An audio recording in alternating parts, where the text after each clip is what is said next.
The wait is over. Dive into Audible's most anticipated collection, The Best of 2025, featuring top audiobooks, podcasts, and originals across all genres. Our editors have carefully curated this year's must-listens, from brilliant hidden gems to the buzziest new releases. Every title in this collection has earned its spot. This is your go-to for the absolute best in 2025 audio entertainment. Whether you love thrillers, romance, or nonfiction, your next favorite listen awaits. Discover why there's more to imagine when you listen at audible.com/bestoftheyear. Good morning, degenerates of daylight. Scientists just found mysterious red dots in deep space, and they can't explain it. But what can they explain? And then down here on Earth, somebody had their entire driveway stolen. So, yeah, the universe is broken, and apparently so is the concrete.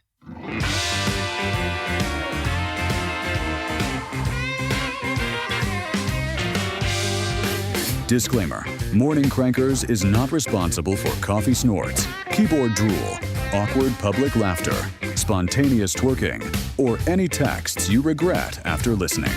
Side effects may include joy, confusion, and the realization that your sense of humor needs therapy. If symptoms persist, don't call us. We're not that kind of show. Now then, good morning. You half awake, chaos-loving, life on hard mode, champions of Earth. This is Morning Crankers, the show that slaps harder than a grandma with a fly swatter.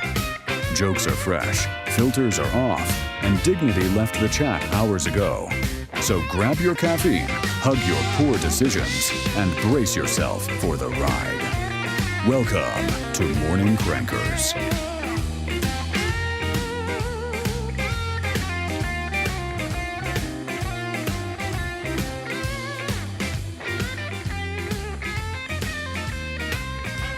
Welcome to Morning Crankers. I'm Hans, your host.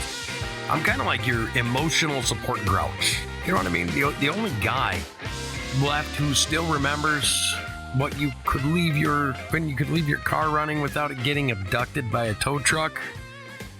You know, the only guy that doesn't suffer from commitment issues. You know, that type of guy. Well, today on the show, space is trolling us with weird little red dots scientists think might be black hole stars. I guess that's a thing. People are out here stealing driveways, as in literally the driveways, the ground you park on. A ghost hunter in Mexico went looking for spirits, and he got what he didn't bargain for. It was a very real dead body instead. And we're going to dive into why some modern technology has turned every simple task into a frickin' hostage negotiation with your phone. You ever feel like that? And of course, your favorite segment, Real or Fake, that's coming, and where the news competes with my imagination and how somehow reality keeps winning. Maybe? So grab your coffee and maybe go check and see if your driveway's still there. So it's, great week. We got the 9th, 10th, 11th, 12th, but whatever days you want to say this week is. We got some pretty cool stuff like National Stretching Day. And if your body doesn't cooperate with you like my body doesn't cooperate with me, you need to stretch. Okay, I'm talking about before morning coffee stretch. Oh, maybe that's too soon. I don't know. But you need to stretch. Are you the type of person that rolls over? Your back hurts because you probably should have replaced your mattress a couple years ago. But you get up, you throw your legs down, you go to stand up, and it's either your ankle, your foot, your knees, your hips, something just pop, pop, pop, pop, pop, pop. Yeah, well, it comes with age, but I think it just comes with the environment. I really do. But anyways, it's National Stretching Day this week. I think that's kind of important. If you care, it's National Noodle Ring Day. Yeah, no. It's National App Day also this week. There's just too many apps. You guys feel like that? Like, hey, we've got too much out there going on. I don't need another freaking app. Do you guys feel like that, or is it just me? Okay, and there's kind of some important ones this week. It's National Salesperson Day. Tell a salesperson that if they care. It's national, this is important, it's National Dingling Day. Okay, on December 12th, that's this week. National Ding, who even knew that was such a thing? It's Gingerbread House Day, too. Now, I'm one of those people, I don't like the taste of gingerbread houses. Okay, but I have a blast doing them with my kids. And I think most people do. It's just one of those things. Sorry about that. I'm starting the day off way too late today. And I've already switched from coffee to Clearly Canadian. Does anybody like that? The Orchard Peach variety of Clearly Canadian. Trying to be more healthy. Trying to stick around a little bit longer. You know how it is. Doctors yelling, you got to do something about it. So, 0 calorie or 0 sugar, I should say. Clearly Canadian. So, yeah, it is what it is. Also, watching my Packers. My Packers are, they're doing pretty good. We'll see how they do with the Broncos this week. Some people say the Broncos are the best team in football. I say they're a good team, but I don't know if they're as good as the Packers. I don't know if they've played as many good teams as the Packers. Well, I can say they haven't. So, we're going to see, but there was some weird news. TJ Watt is in the hospital for lung evaluation this week. So he doesn't even know if he's going to play. So we're going to see. I hope things are going. Remember, Morning Crankers is getting somebody else. Unfortunately, Greg has retired. He was supposed to come last Wednesday. And he left the land of cheese. He came back down here to the wilds of the Ozarks. And I was supposed to see him last Wednesday, and no Greg. Don't know where he's at. So we are going to replace Greg on the show. Okay, it's difficult. It's difficult for one guy to do everything. It literally is. But that's for average men. Okay, and they're not dealing with average when you listen to Morning Crankers. You're dealing with Hans. Okay, we're good. All right, we're good. And it's going to be funny, and there's going to be lots of fun stuff. So let's get back to the show. I want to start in space. Is that okay with you? Because clearly, Earth needs a timeout. Astronomers using the James Webb Space Telescope have been staring into the ancient universe, and they found things they call little red dots. That sounds cute, right? Well, like cosmic chickenpox, but no. These things are so weird. They basically broke the models that every smart person has been using for years. Debatably. Allegedly. They focused in on one of them, and they nicknamed it the Cliff. Because apparently the giant, what the hell is that, didn't fit in the paper. It's this compact, insanely bright red object about, according to them, 11 to 12 billion light years away that doesn't act like a normal galaxy and doesn't act like a normal star.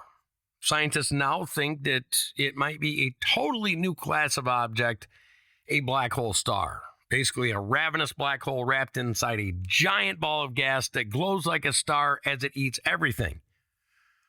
Or, AKA, a new object that needs to be studied that's going to have to get more money from the federal government. Yeah, you know how it works. So, just so we're clear, normal star powered by fusion. Black hole star powered by... I'm a cosmic garbage disposal. Toss in everything and I'll light it up. And it turns red while I chew. Okay, that is what it is.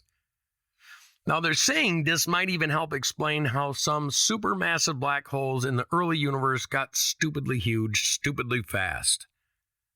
Imagine you're reading the universe's origin story and you get to a paragraph that basically says, and then something insane happened. And then we will still not understand, and that's where we are. Now, I'm not going to lie, I love this because it means even the top people, with all the telescopes and PhDs, well, they're looking at space too going, oh, man, yeah, okay, I have no idea. Meanwhile, down here, if I don't answer an email within 20 minutes, I'm somehow the irresponsible one. Have you ever felt like that? The universe is out there throwing cosmic red boss level objects at us, all right? And we're trying to figure out if Karen from accounting can work from home on Fridays. I don't know. There's a difference, all right? But here's the part that really gets me. These little red dots, 11, 12, 13 billion years old. How they know that? Time isn't constant, right? Well, light that left before any of our problems even existed, before social media, before politicians, before TikTok accounts, before influencers, you know, the ones crying on Instagram because their iced latte meltdown went viral. And yet somehow this ancient, wild, possibly black hole inside a star horror marble show still makes more sense than half the stuff that we deal with on this earth. Okay? We thought we understood how the universe worked. In a narrator voice, they did not. If you ever feel dumb, just remember you didn't invent a universe where murderous space dots exist and we still can't fix potholes. So I want you to think about that. Actually, you know what? Maybe those red dots aren't mysteries at all. Maybe they're just the universe's way of saying, you people think you have problems. Hold my beer. Watch this. And it creates a black hole wrapped in fire just to flex. We'll never know. I wanted to talk. You know, the WTF, that's what the, you know what, week of news. All right, so let's bring this back down to earth a little bit, where things are somehow dumber than black hole stars, and we spend money on dumber stuff than that. All right? So story number one, a homeowner recently discovered her entire driveway had been removed, gone. And now she's facing a bill around $12,000 to replace it. Neighbors say they saw a whole convoy of construction vehicles, backhoes and dump truck, the works. They were out there for hours. Everyone just assumed, oh, well, she must have hired them. Nope. Random crew shows up, digs out her driveway, rips it out, disappears, and she's left standing there like, oh, well, cool. I guess my parking spot got repossessed by the concrete fairy. Do you know how bold you have to be to steal a driveway? It's not like it's a package off a porch or a lawn chair. It's the literal ground. You wake up, get your coffee, look outside and say, something's weird. Something's missing. Oh, yeah, the front of my house. I can't even get a contractor to show up when I schedule them. But these guys, they materialize just poof out of nowhere. Like a bad genie and take your property for free. Well, and the best part is apparently this is becoming a trend. Multiple cases in Florida. Think about that. Multiple cases in one state. A single mom selling her home kept seeing random contractors measuring her driveway. Then one day she comes home from work and it's just gone. Bulldozed, hauled away, like it achieved enlightenment and ascended to concrete heaven. Well, the doorbell camera caught the whole thing. Heavy machinery, multiple trucks, the whole crew working in broad daylight, just like they're on a legit job. Because that's the scam. They show up looking professional. Neighbors think it must be scheduled work. And by the time anyone realizes something's wrong, these guys are 3 counties away trying to sell your driveway back to you on Craigslist. Maybe it works down there. I don't think that would work so well in the Ozarks. I'm just saying. I don't think it would. Now, story number 2. A ghost hunter finds an actual corpse. There's 2 different things. I mean, if you're one of those people, if you're going to do ghost hunting, you're either crazy or you're not really afraid of anything. But I would be willing to bet that these people, hang on, clearly Canadian, stop.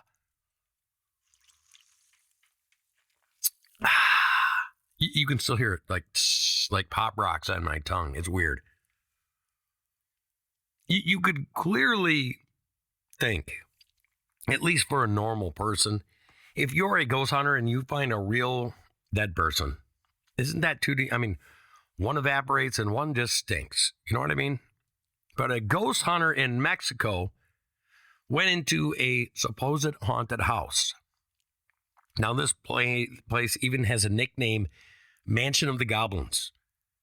Okay, they went in there to film paranormal content for YouTube. Okay, he goes in, he's looking for ghosts. You know, he hears weird noises, but he smells something just awful. So he follows it, like any smart person would do. Oh, run to the bad smell. And finds an actual dead body in one of the rooms. He immediately bails, and he immediately calls the cops, because at that point, the house has officially upgraded from spooky content to, well, CSI episode, okay? Imagine reviewing your footage later. Probably got taken. So we didn't catch any ghosts, but we did solve a homicide. Don't forget to like and subscribe. That person really has something going for them, okay? I've been in social media long enough to tell you, they go in, they look for ghosts. They don't find a ghost. They find a dead body. They call the cops, call CSI. All that stuff is coming over. And you can say, I went into a house so bad that the ghost killed somebody. Think about that. Paranormal YouTube is not supposed to have HR trauma built into the job description. This guy probably went away thinking, all right, we'll get some creepy shadows and maybe an orb, one of them pieces of dust that the light reflects on weird. Maybe an EVP recording, where you can kind of hear what might be a voice if you want to. But instead, he got a legitimate dead body in a legitimate crime scene. So his next video is either going to be the most watched thing on the platform, or he's going to be so scared he's never filming again. I don't think there's any middle ground here. Hey guys, welcome back to the channel. Today we're going to an abandoned building because last time, it's kind of like a career pivot moment right there. All right, so story 1, story 2, I don't know which one is better, but story 3, crop circles, glowing face, and Bigfoot. Well, story number 3 is basically a greatest hits compilation of weird in the same weird news roundup. Okay, you've got a new crop formation in Brazil, a glowing face that appeared over a village in India, and a possible Bigfoot sighting in Pennsylvania. And Diggling Week, okay, all in 1 week. Now, this is not a normal newscast, okay? This is literally like watching an X-Files reboot all across the world. Crop circles, glowing faces in the sky, Bigfoot. Somewhere out there, some poor local reporter is trying to read that this stuff, like with a straight face. Like, in other news, the economy is still bad. If I worked that beat, I'd just open with, we don't know what's happening either, folks. Here's the weather. Now, I don't know what else to do. And the thing that gets me about Bigfoot sightings, do you ever notice they're always in places like Pennsylvania? Okay, it's just weird states like that. Always someplace cold, miserable. I do know they have them in Texas, and I do know that once in a while they'll get them in Florida or the skunk ape. But I wonder if they want to stay hidden. Hidden? Maybe Bigfoot isn't really a cryptid. Maybe he's just, something else. Maybe just a regular guy who looked at society and said, nah, and committed to the hermit lifestyle so hard that he became a legend. Like, I'm talking like past, the cat lady status, the cat guy status, those type of hermits, past that. Bigfoot spotted in the woods. He's probably, if he was like me, just probably trying to avoid his HOA. So anyways, we got a rejected lottery ticket. A guy in Michigan walks into a gas station, sees a scratch-off ticket another customer decided not to buy, says, what the hell, I'll take it, and hits the $1 million top prize. He stayed anonymous, obviously, because if your neighbors knew that, they're going to be lining up like, hey, it's tax fund season, and I need to pay some taxes. So can you be my personal ATM? The original customer literally said, nah, to $1 million frickin' dollars. Wouldn't you like to actually know who that is? To whoever gave up that ticket, well, congrats, because you just achieved black hole level gravity. Because you will never escape that bad decision. Hey, man, what's your biggest regret? Oh, just casually passing on $1 million and creating the worst what-if story of all time. That person is somewhere right now. They probably don't even know, but maybe. And if they are, they're lying awake at 3 a.m. doing the math on what they could have bought. Maybe a house, a car, financial security for a long time, peace of mind. Instead, they're stuck with, remember that time I was one decision away from changing my entire life. And I said no. Thanks a lot. You see, that's not a mistake. That's a Greek tragedy. Somewhere, a philosopher is writing a dissertation about this for real. The lottery ticket paradox, a study in existential regret and gas station decisions. Yeah, whatever. AI is trying to replace therapists, but it's failing spectacularly. This is kind of a personal favorite story of mine. Some tech company launched an AI therapist app that was supposed to provide mental health support using advanced language models. Now, that sounds good on paper, right? Accessible therapy, no waiting lists, available 24/7. Except people started reporting that the AI was giving absolutely unhinged advice. One user said they told the bot they were feeling anxious about work, and the AI responded with, have you considered that work is a social construct and you could simply choose not to participate? Well, I can definitely tell what type of stuff they were influencing that AI model with. You know what I mean? You know what I mean? Yeah, just choose not to participate. Choose not to pay your bills. Choose not to feed your family. It's a travesty, folks. Another person said the AI told them to embrace chaos as a form of personal growth. When they mentioned struggling with organization, the AI literally told them to embrace chaos.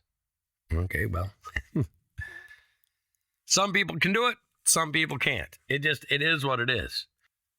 Another person said that they reported that the bot suggested they communicate with their house plants to reduce loneliness.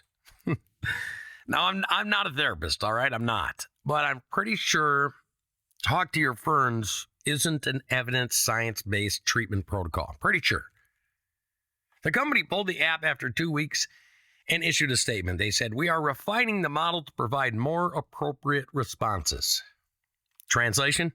That means our robot told someone to quit their job and befriend a cactus, so we've decided to start over. This is what happens when you try to outsource human connection. Okay, you can't do it with a chatbot. You get digital advice that sounds like it was written by someone who learned about feelings from a Wikipedia article and a fortune cookie. All right, it is what it is. I'm feeling depressed. Have you tried? Okay, no, not. Isn't happening. Thanks, robot. Real helpful. That's all you need to say. Get to something else. Go get human connection again. So I want to recap this.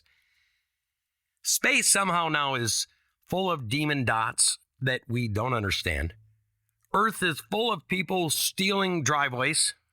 Ghost hunters are finding actual dead bodies. Bigfoot's out here trying to avoid society. Somebody shrugged at $1 million, and AI thinks therapy is telling you to water your loneliness. Don't worry, folks. This world's just fine.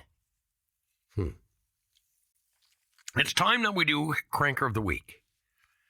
Yes, again, folks, it's time for Cranker of the Week. The prestigious award that is given to the person or group who really went above and beyond to make the world just a dumber place. This week's winner, the mystery driveway bandits. You think that it shouldn't be some politician or CEO? I mean, the thing is, those people are professionally terrible. The driveway thieves, they are engaging in artisanal stupidity. All right? Think about the logistics here. You have to get the equipment. You have to get a crew. You have to haul literal tons of broken dirt and concrete. At no point does anybody on that crew go, hey, are we even supposed to be here? No, that's something special. That's coordination. That's teamwork. That's a level of organizational competence most legitimate businesses can't even achieve. Imagine the planning meeting. Just think about this. All right, boys, here's the job. We're going to roll up to a house in broad daylight. We're going to rip out the entire driveway. We're going to load it on trucks, and then we're just going to drive away. Well, won't people ask questions? No, we'll look official. Hard hats, clipboards, maybe a safety vest. People see a guy with a clipboard, and they just assume authority, son. What if the homeowner comes out? Tell them we're with the city, the scheduled maintenance, and just smile and wave. And you know what? It actually worked. Multiple times across multiple states, we've reached a point where full-scale driveway heists are literally a recognized thing. Okay, there are actual patterns. Law enforcement is tracking the patterns. There's probably a task force somewhere called Operation Concrete Theft. Okay, and those detectives go home every day thinking, oh my God, this is what my career's become. So congratulations, driveway thieves of Earth. You are this week's Cranker of the Week for committing a crime so stupidly bold that grand larceny now includes terrain. Somewhere, a criminal mastermind is planning an elaborate bank heist involving lasers and vault codes.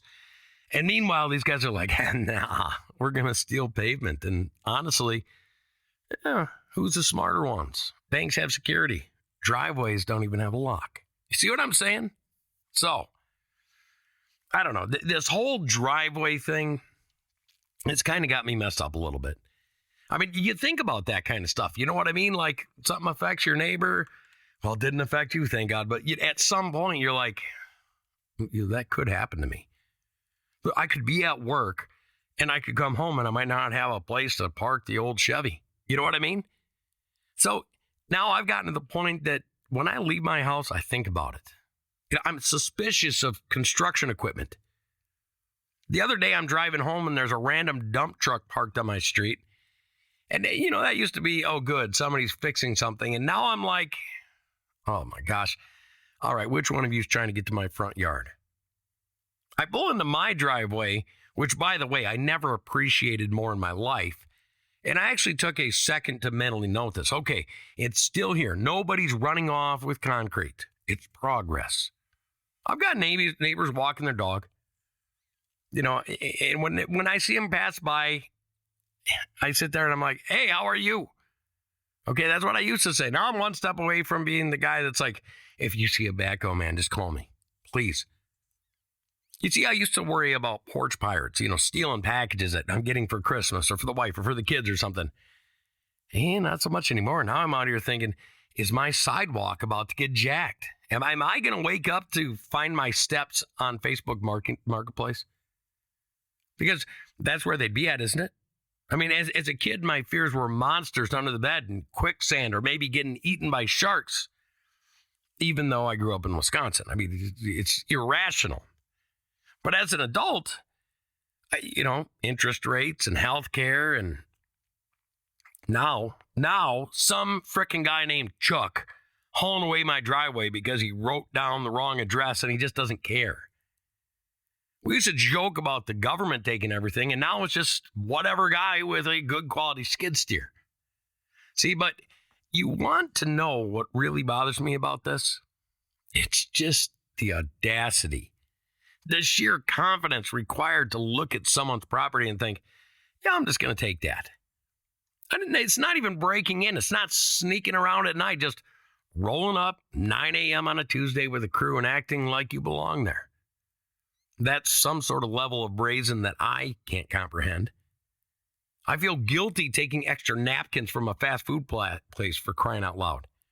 These guys are out there repossessing driveways like they're working for a concrete repo man.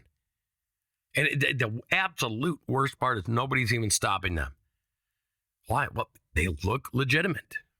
High visibility vests, machinery, official looking trucks. You might be able to rob a bank if you showed up in a hard hat and a clipboard, literally. And I'm not telling people to do that, okay? Knock it off. Yeah, we're here to remove the vault. Scheduled maintenance. Oh, okay, do you need us to hold the door? I guarantee somebody, especially in the Midwest, a nice place, you know what? They would, I can hold the door open while you load it. You see, this is proof that 90% of crime prevention is just people assuming everyone else knows what they're doing. The moment you look like you're supposed to be there, nobody questions a thing. I could walk into most buildings with a ladder, maybe a toolbox, and people would just nod at me. Maybe even ask if I could fix their sink while I'm at it. Oh, yeah. I'm just here to recalibrate the structural integrity modules. Well, cool. The AC's been weird. Can you look at that too? Yeah, you see, in life and dating and stealing, confidence is everything. Confidence and a clipboard. That's the lesson here, folks. Don't work hard. Don't study. Just get really good at looking like you're supposed to be somewhere in the world is your oyster. Now, this is a new segment called News That I Refuse to Cover, but I'm going to anyway.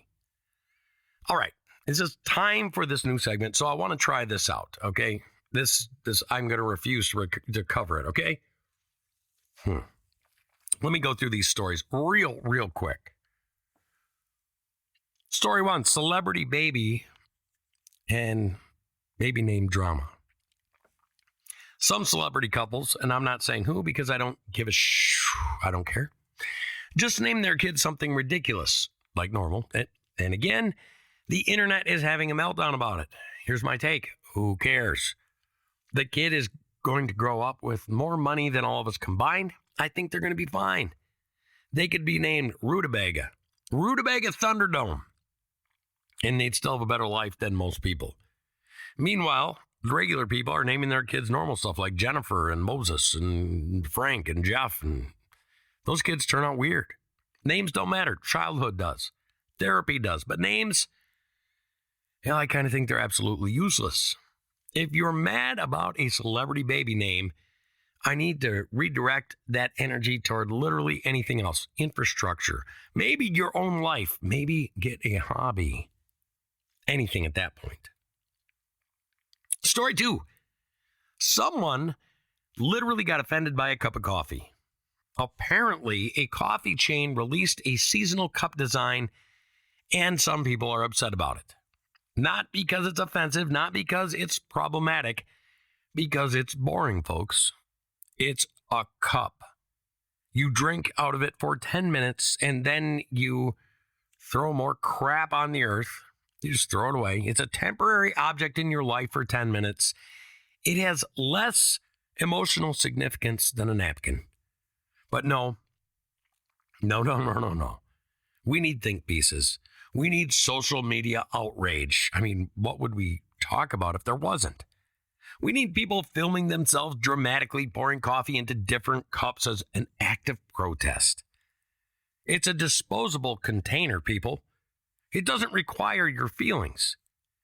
If your day is ruined by cup art, I have great news. Your life is going pretty well. That's a good problem to have. That means nothing is really wrong, dumb. Story number 3. An influencer apologized for a thing that nobody noticed. Is this clout chasing? You know what I mean? Clout, apologize for clout. Is that what they're saying? Some influencer posted a video, got 3 comments from people who were mildly annoyed, and then issued a 70-minute apology video where they cried and talked about learning and growing. 3. I said 3 comments, not 300, not 3,000, 3. And this made a whole production, okay? They said that they felt like they committed a war crime. This is how soft people have got. It's just sickening. Here's the thing. Most people don't even see the original video. You know, what they're definitely going to see now, the apology, the drama, the headlines. So congrats, you amplified your own controversy for no reason, you idiot. If 3 people don't like something you did, that's called having an audience. That's normal. That's life. Not everyone's going to vibe with you, and that's the point, especially if you're an influencer, right? Right? But we've created this culture where any criticism requires a public flogging and a redemption arc. It's exhausting, okay? What happened to the day of middle fingers and F off? I like those days. I like those days of being secure in who you are and what you thought and what you wanted to think. And if somebody didn't like it, they could just kick your, well, they could try. You know what I'm saying? But how about just go kick rocks? All right? F off. I really don't care what you think. How about this? Frankly, my dear, I don't give a damn. Whatever happened to those days? You know what I mean? Yeah, anyways. So, those are the stories that I refused to cover that I just covered. So you're welcome, or I'm sorry, or honestly, at this point, I don't even know anymore. Now, to your favorite segment. All right, real or fake. I'm going to read you 3 insane stories this week. One of them is absolutely true, pulled right from the headlines.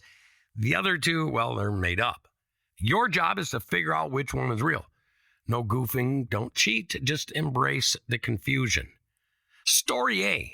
In an effort to keep helping people in a war zone, the Vatican allowed Pope Francis' old Pope-mobile to be repurposed as a mobile health clinic for children in Gaza.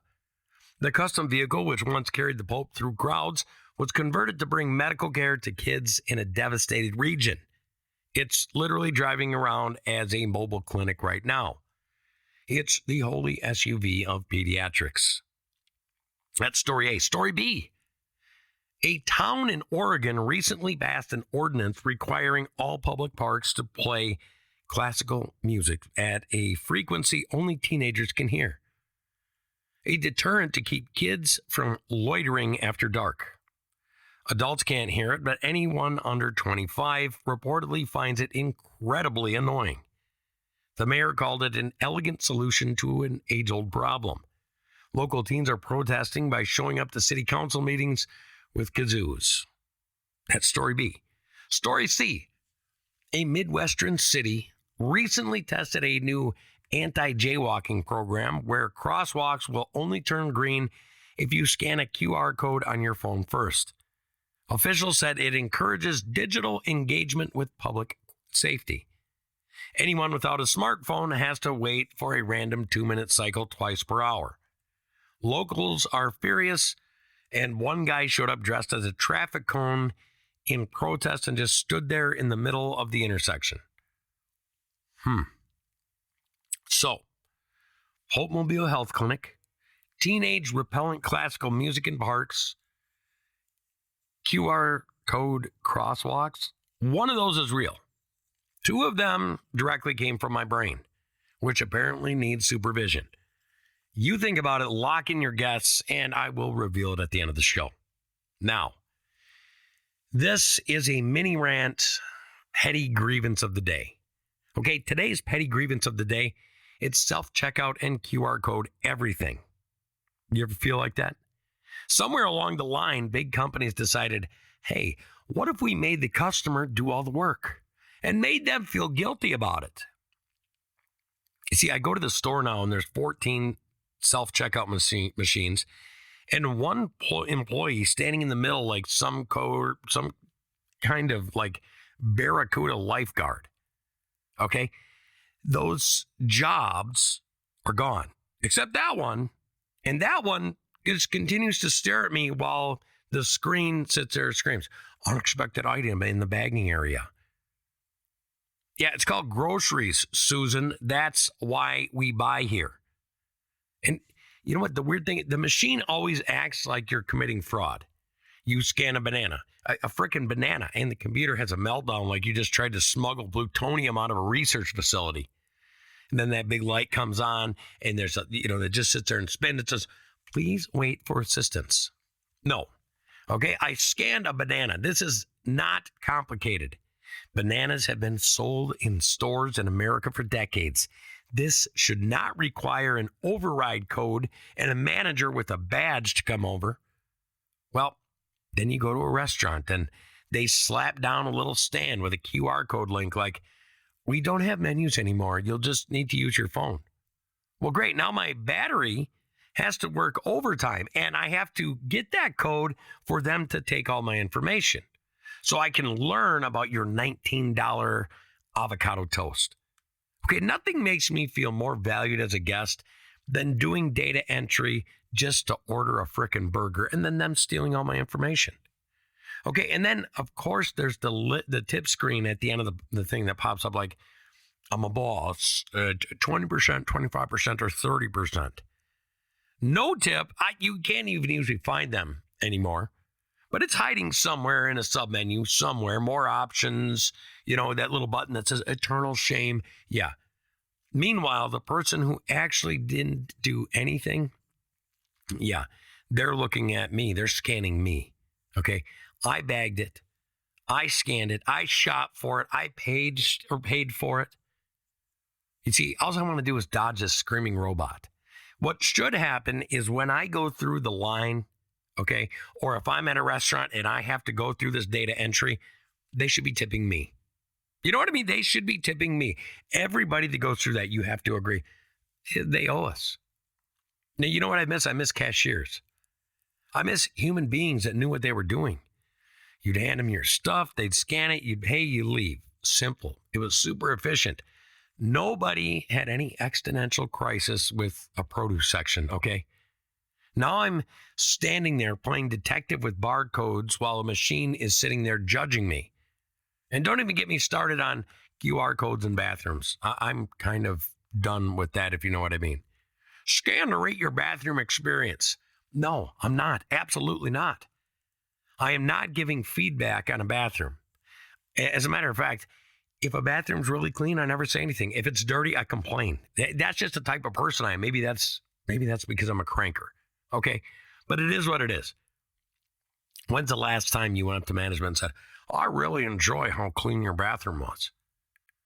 Now, how many managers have heard somebody pissed all over the toilet seat? You know what I mean? Something like that. Okay, I came in here with one job to my bathroom. All right? I'm just going to leave. I'm not filling out any survey about the quality of toilet paper you have, or if your ambient lighting was okay, or whether the faucet made it feel, antique, or if you felt emotionally supported coming into a bathroom. Nope. It's a bathroom. It's not a spa. It's not a performance review. It is a freaking bathroom. If something's broken, I'll tell a human. Otherwise, leave me the hell alone.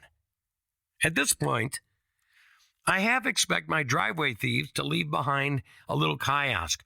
Your driveway has been removed for your convenience.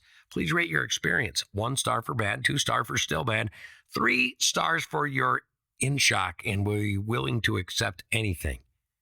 And then you'll have to scan a QR code to complain about it. But here's the real kicker. None of this actually saves companies money. They're not reducing staff out of financial necessity. They're reducing staff because they can. Because they figured out people will tolerate it. And when we do, we scan our own groceries. We put in our own orders. We tip ourselves. We rate bathroom visits. We've become the unpaid employees at every establishment we visit. Next, well, in order to buy that flour over there, you're going to have to stock the shelves with this sugar. I see it coming. It's coming. Oh, wait, you want milk? Cool, it's in the back. Forklift's on the left. Try not to crush anyone, okay? Yeah. Now, real or fake? What is it? All right, let's circle back to when you guys were all looking at it. You heard it. Was it story A, B, or C? We had 3 stories, okay? The Pope Mobile turned into a mobile clinic for kids in Gaza. That was story A. Story B was an Oregon town using teen repellent classical music in parks. And story C was QR code crosswalk punishment program. Well, if you guessed that story A was real, congratulations, you still have a tiny bit of faith in humanity. The Pope Mobile really was repurposed as a mobile clinic, and it was actually kind of awesome. The Vatican literally said, take the bulletproof Pope car and use it for children in Gaza because it's a war zone. Now that's finally genuinely good. And stories B and C, yeah, complete fiction. I made them up. But admit it, for a second, you thought they both could be real. The teenage repellent music, the QR code crosswalk, and you're still sitting there going, yeah, my city would absolutely try some of that dumb shit. Okay? That's the problem with 2025. The line between satire and city council meetings is basically gone. There's no idea too dumb to be real anymore. We've lost the ability to distinguish between this is absurd and this is Tuesday.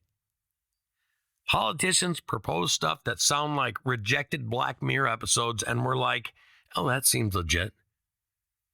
Tech companies launch products that sound like parody commercials, and investors throw billions of dollars at them.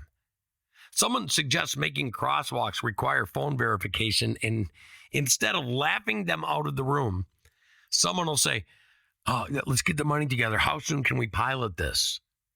Okay, we're living in a world where the Babylon Bee keeps accidentally predicting real news, and the Onion has to be fact-checked itself to make sure they're still making shit up.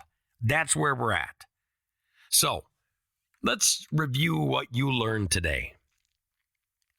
Black hole stars out in space eat everything, and they're glowing red, which scientists can't explain despite having billion-dollar telescopes, decades of training, and billions of dollars of your money paying their salaries. People stealing driveways with construction convoys, like it's a Grand Theft Auto concrete edition, and nobody stops them because they look like they're supposed to be there, okay? Ghost hunters tripping over real bodies in haunted houses, which is the most extreme case of finding something you were never really looking for in probably human history. A guy who became a millionaire because someone else said, nah, I'm good, to a scratch-off ticket, creating the single worst moment of regret in any person's existence. An AI therapist that told people to talk to their houseplants because apparently Silicon Valley thinks loneliness can be cured by photosynthesis. And we're all out here scanning QR codes, working as unpaid grocery clerks, and rating bathroom experiences like we're Yelp reviewers for porcelain, literally. Meanwhile, the rest of us are out here just trying to keep our coffee hot, our Wi-Fi working, and our driveways attached to our property. So that's it for today. Through the ride of the dumb, through the weird, and through the cosmically absurd. I'm Hans, and this is Morning Crankers, the only show where the universe, criminals, and customer service all take turns being the villain. Make sure you follow, subscribe, leave a review, or just shout out my name into the void. Just apparently there's something out there listening. And based on those little red dots in space, it might not be friendly. And hey, if your driveway's still there tomorrow, that's a win for you. Take the small victories where you can find them. See you next time. Thanks for listening.